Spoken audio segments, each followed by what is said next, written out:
Hello everyone, welcome back to another quick video. Let's get straight to the point. One of my subscriber asked me that how to make that fake status bar on the Flutter application.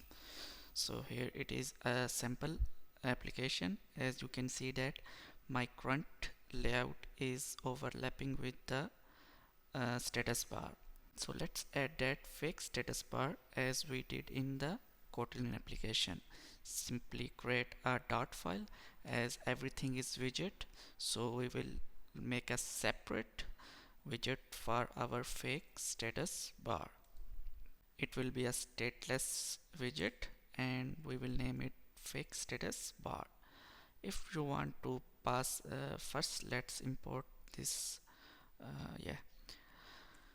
If you want to pass the color background of your choice, then simply create a parameter of background and we can set its initial value as well. So if you don't, so we will first set this default value and then simply create a container and we will set the height of container to the padding top and our width will be infinity, and simply we will set color of our own choice.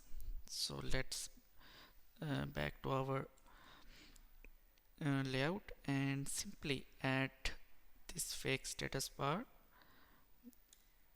As you can see that we used the purple deep purple color here. If you need to set another color, then simply use this parameter and we can use any other color like yellow or any other your choice. So this was a quick fix for the fake status bar, and you can use this widget throughout the application. So if you like this quick fix, then don't forget to subscribe, like and share this video with your developer friends. See you next time, and if you face any other problem, then simply let me know in the comments. Bye bye.